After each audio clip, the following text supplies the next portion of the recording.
Friend, তো হাঁটুর ব্যথার সমস্যা যারা ভুগছেন, তো সেই হাঁটুর ব্যথা হলে কি কি করা উচিত এবং কি কি হাঁটুর ব্যথার চিকিৎসা রয়েছে, এছাড়াও হাঁটুর ব্যথা হলে কি কি সতর্কতা অবলম্বন করা উচিত, আজকে সে বিষয়ে আলোচনা করব। তো চ্যানেল যদি নতুন, চ্যানেলটি সাবস্ক্রাইব করবেন। চলুন শুরু করা যাক। তো হাঁটুর ব্যথায় আক্রান্ত হয়নি এমন কোনো মানুষ পাওয়া যায় না। প্রায় সবাই কোনো না কোনো সময় হাঁটুর ব্যথায় আক্রান্ত হয়েছেন।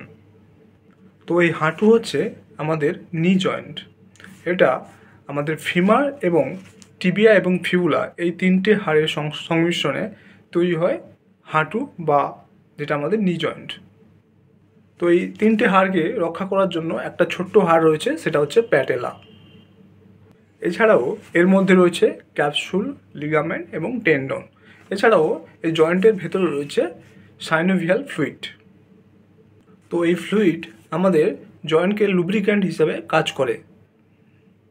দেখবেন, হাঁটুর যদি গঠনগত ত্রুটি থাকে, জন্মগত কারণে কিংবা আঘাতজনিত কারণে কিংবা রোগের দরুন হাঁটুর গঠনে যদি কোনো বিকৃতি থাকে, তাহলে সেখানে হাঁটুর ব্যথা হতে পারে। কারণ ডিফর্মিটির জন্য হাঁটুর উপরে যে চাপ পড়ে সেটা নর্মাল এক্সিসে না পড়ে, তাই এটা বেশি চাপ পড়ে।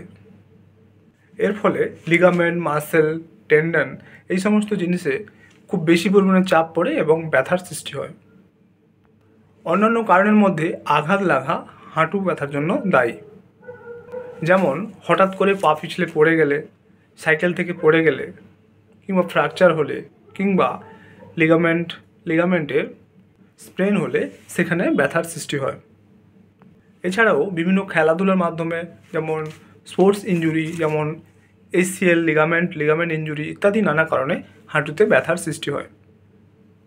তো এই হাঁটুর ব্যথা দু ধরনের হতে পারে। একটা হচ্ছে অ্যাকিউট, অর্থাৎ সাময়িক হঠাৎ ব্যথা হলো, বা আবার ক্রনিক, বহুদিন ধরে হাঁটুর ব্যথা রয়েছে। এছাড়াও হাঁটুর ভেতরে যদি কোনো ইনফেকশন হয়, সেখানে হাঁটুর ব্যথা হবে এবং তার সঙ্গে জ্বর হতে পারে। ফলে হাঁটাচলা কষ্টকর হতে পারে এবং হাঁটাচলা একদম বন্ধ হয়ে যেতে পারে। খেলোয়াড়দের ক্ষেত্রে হাঁটুতে চোট লাগলে ওখানে স্প্রেন হতে পারে। এছাড়াও ফ্র্যাকচার হলে প্রচণ্ড ব্যথার সৃষ্টি হতে পারে। এছাড়াও বয়স্ক ব্যক্তিদের যে হাঁটুর ব্যথা হয়, সেটা হচ্ছে অস্টিও আর্থ্রাইটিস। সেই অস্টিও আর্থ্রাইটিস কি? এটা হচ্ছে আমাদের জয়েন্ট স্পেস, এই নি জয়েন্টের যে জয়েন্ট স্পেস, সেটা খুবই কমে যায় এবং এর মধ্যে যে সাইনোভিয়াল ফ্লুইড থাকে, যে লুব্রিক্যান্ট থাকে, ওটার পরিমাণ কমে যায়। তাই দুটো হাড়ের মধ্যে যে ঘষা লাগে, তার কারণে ব্যথার সৃষ্টি হয়। এছাড়াও আমাদের যে জয়েন্টে যে হাড়, যে বোন সারফেস, সেটা ফ্র্যাজাইল হয়ে যায়, অর্থাৎ ভঙ্গুর হয়ে যায়। সে কারণে যখন আমরা মুভমেন্ট করি, তখন ওখানে ঘষা লাগে এবং খুব ব্যথার সৃষ্টি হয়। এর ফলে আমাদের হাঁটুতে ফোলা ভাব থাকে এবং ব্যথার সৃষ্টি হয়। এছাড়াও বেঁকে হাঁটা হয় বা একদম হাঁটতে অসুবিধা হয়। এটা হচ্ছে অস্টিও আর্থ্রাইটিস। তো এটা বেশিরভাগ ক্ষেত্রে বয়স্কদের হয়, আবার কখনো কখনো কম বয়সীদের ক্ষেত্রেও এটা দেখা যায়। তো হাঁটুর ব্যথার সামগ্রিক পরিসংখ্যান বলছে, হাঁটুর ব্যথার বেশিরভাগ 5 থেকে 70% পরিসংখ্যান বলছে 5 থেকে 70% বাতের ব্যথায়, যেটা আমাদের অস্টিও আর্থ্রাইটিস। এছাড়াও 20 থেকে 30% আঘাতের জন্য ব্যথা হয়। এছাড়াও 10 থেকে 15% জন্মগত ত্রুটি বা অন্যান্য কারণে হাঁটুর ব্যথা হয়। কেউ কেউ বলেন হঠাৎ করে ব্যথা শুরু হয়েছে, আবার কেউ বলেন অনেক দিন ধরে টনটনে একটা ব্যথা অনেক দিন ধরে অনুভব করছেন। আবার কারোর ক্ষেত্রে নিচুতে সিঁড়িতে নামতে উঠতে কষ্ট হয়। তো হাঁটুর ব্যথাকে সহজ ব্যাপার বলে অনেকেই মনে করে, তাই নিজেরাই চিকিৎসা করে অনেকে। যেমন পেন কিলার খাওয়া, গরম সেক দেওয়া, মলম দেওয়া ইত্যাদি অনেকে নিজেরাই ট্রিটমেন্ট করে।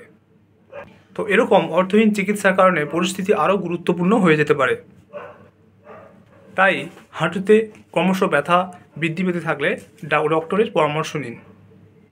যেমন সঠিক কারণ খুঁজে বার করতে, চিকিৎসা করাতে এক্স-রে, রক্ত পরীক্ষা, প্রয়োজনে MRI পর্যন্ত করানো যেতে পারে।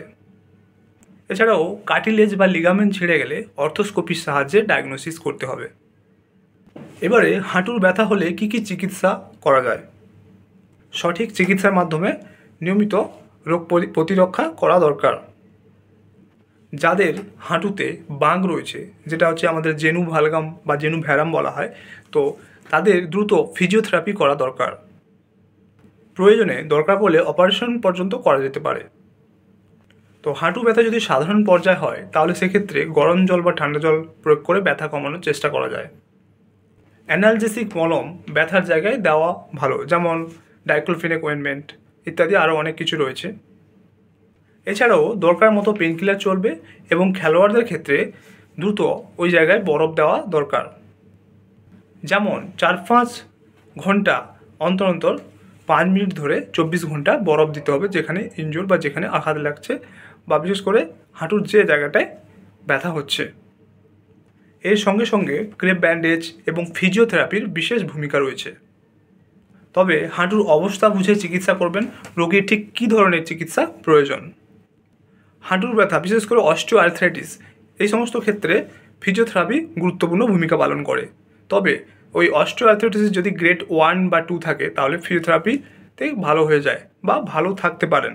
কিন্তু যদি অস্টিও আর্থ্রাইটিসের গ্রেড 3 হয়ে যায় বা খুব খারাপ অবস্থায় থাকে তাহলে সেক্ষেত্রে অপারেশন করা হয়, যেটা হচ্ছে TKR বলা হয়, টোটাল নি রিপ্লেসমেন্ট।